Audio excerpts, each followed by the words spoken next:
January 7th, 2021, 5:48 p.m., Chula Vista, California. Maya Millete makes a phone call. It lasts only a few minutes. Nothing unusual, nothing that would make anyone stop and pay attention. But that phone call at 5:48 in the evening, on a quiet January day, was the last call Maya Millete ever made. And the person she spoke to. Earlier that same day, a divorce attorney. She had been married for 21 years. She had 3 children. She had a home in a safe neighborhood. She had a career as a civilian employee of the United States Navy, and she had finally made a decision. She was leaving. She never got the chance. Maya Millete was born in the Philippines on May 1st, 1981.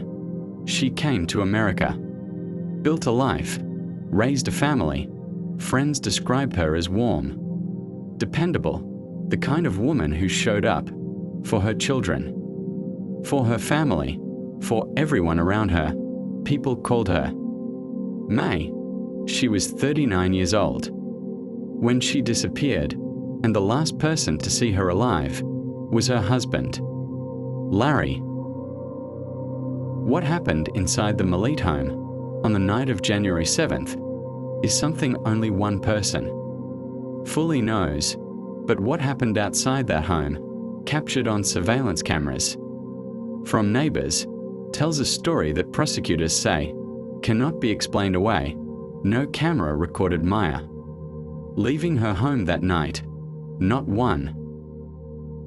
But the next morning, January 8th, cameras did record something.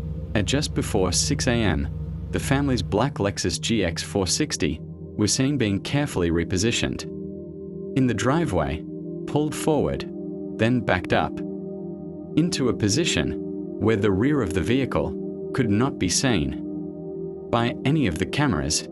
Then, roughly 45 minutes later, the Lexus left the neighborhood. It didn't return for nearly 12 hours. Larry has maintained he took one of his children to the beach that day. Investigators have never been able to confirm that, and during those 12 hours of driving, his cell phone was turned off for nearly the entire time. But the surveillance footage and the silent phone are only part of what investigators found.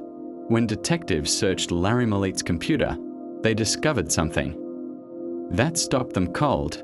He had been tracking Maya's movements, not casually, not occasionally, methodically, obsessively. He kept a detailed log when she went to Walmart, when she had lunch with friends, every time she left the house. And he couldn't reach her. It was documented. And alongside those logs, something else entirely, spells, not metaphorical spells, not anger, not threats written in the heat of a moment, actual spellcasting rituals, written out in detail, typed into his computer in the weeks before Maya disappeared. At first, they were relatively mild, spells designed to keep Maya from leaving, to bind her to the marriage, to make divorce impossible. Then, according to prosecutors, they became darker, more violent, more specific. The prosecution argued that the spells documented a man whose obsession with controlling his wife escalated steadily from wanting to keep her to something far more disturbing. There is also the matter of the 8 loud bangs. A neighbor's camera, positioned near the Millete home, recorded something. On the night prosecutors believe Maya was killed, 8 distinct sounds. Loud, sudden, the kind of sounds that don't have a simple explanation, and then nothing, whatever happened inside the house. After those sounds, no camera captured. Maya's family knew something was wrong before the police were even called. Her sister Marie Chris said, "Maya never missed important family events. On January 10th, 3 days after she was last seen, Maya's daughter had a birthday. Maya wasn't there. That was the moment her family said. They knew, not feared, knew.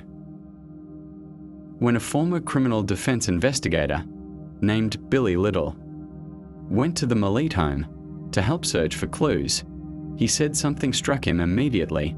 Larry Millete seemed unconcerned, and the house, he said, looked like someone had been airing it out.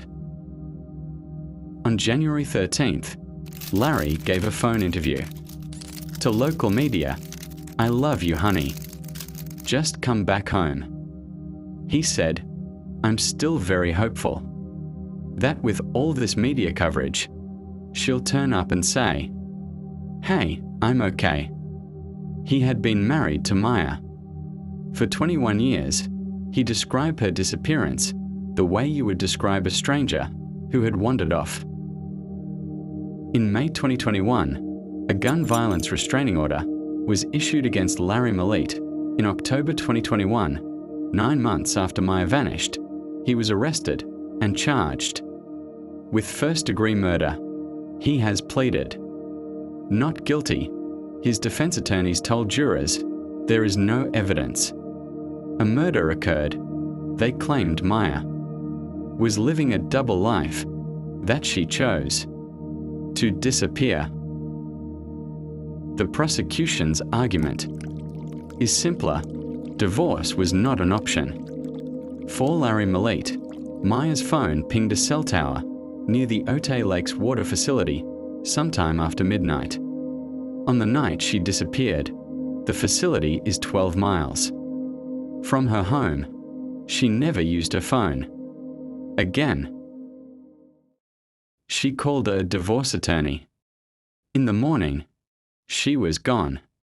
By midnight, and the only person who knows what happened between those two moments has said nothing. Do you think Larry Millete is guilty, or do you believe Maya chose to walk away because one of those answers means she's out there somewhere, and the other means justice is 5 years overdue? Say her name. Maya Millete. May. Her children are still waiting. If this case matters to you, if you believe Maya's children deserve answers, drop your thoughts in the comments. Every name we say out loud is one step closer to justice. Rulik Enigmas. We don't stop until the case is closed.